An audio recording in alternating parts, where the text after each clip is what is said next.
अकलमंद माँ प्यो नहीं चाहता कि मेरे पुत्र का घर उजड़े। चल कोई गल नहीं, असी गुजारा कर लांगे, पुत्र तू वखरा मकान लैके बीवी नूं वखरा। जो नहीं वसदी, जो नहीं रहिंदी, इन्हां बीबियां ने कसम चुकी है इन्हां सस ते नौ दी लड़ाई इन्हां ने खत्म होंदे नहीं। ये ऐसी जंग है जिवें कश्मीर दी जंग, ना वो खत्म होनी है ना ये खत्म होनी।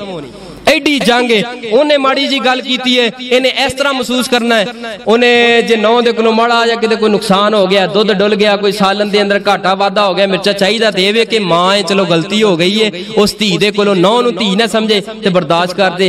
हाँ मेरा ते सारा कलेजा मिर्चां दे नाल साड़ के रख दिता, जो खावत घर दे अंदर आया सारा घर सिर ते चुकिया, मेरे ते साड़ पैंदे आ, मेरे ते दिल अंदर जख्म हो गए ने, इंज हो गया की होया मिर्चां पाईयां ने, जहर ते नहीं पाती, तू निसा खुदा जानदा गलती जो हो गई है। अगर एदी जगह ते धी हुंदी सारा घर ही उजड़ जांदा ते होली जी पता की कहना, चल धीए कोई गल नहीं होर बन जाएगा, कोई गल नहीं मिर्चां बन गईयां ना, मैं तेरे प्यो नूं कहनी बाजारों लई आएगा सालन। अच्छा उदों प्यो नूं कहनी बाजारों लई आएगा। मैं हैरान इन्हां बीबियां ते, जदों बच्ची दी शादी करेगी ना, बच्ची दी शादी तो बाद आंडन गवांडन रिश्तेदार अजीजो कार आउणगे, आके पुछणगे सुना धी दा की हाल है। फरमाया धी बड़ी सोहनी है माशाअल्लाह, मेरा जवाई ते इन्ना फरमा बरदार है, इन्ना फरमा बरदार है, जो कुछ कमा के लियाउंदा है ते धी मेरी धी दे हाथ अपनी बीवी दे हाथ ते रखदा है ते बड़ी खिदमत करदा है। बिल्कुल ठीक है माशाअल्लाह, फिर ते अल्लाह तुहाडे सलाह इतफाक ते सलूक। अच्छा नाल ही पुत विआह है, ओदा की हाल? तौबा तौबा तौबा भैन, जदों दा पुत विआह है ना, ओ ते जड़ा कुछ कमा के लियाउंदा है बीवी नूं ही देंदा है।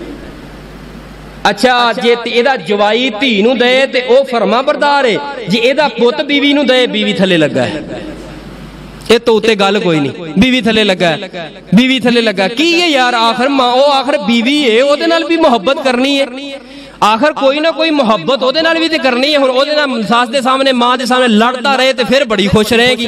ऐ मेरी मां बहन घर दे अंदर एक माहौल बनाओ, कोई गल नहीं गलतियां हो जांदियां ने, फिर की हो गया जे बाज नौवां एडियां कपत्तियां सस्सां बड़ियां बड़ियां चंगियां भी ने, सारियां नहीं, बाज ऐसियां ने कई नौवां एडियां कपत्तियां, ओ ते सस अपनी अल इंज वेखेगी कि जिवें इस सस ने एदियां 7 नस्लां कतल करके तेनू अपने घर अंदर लियांदा है।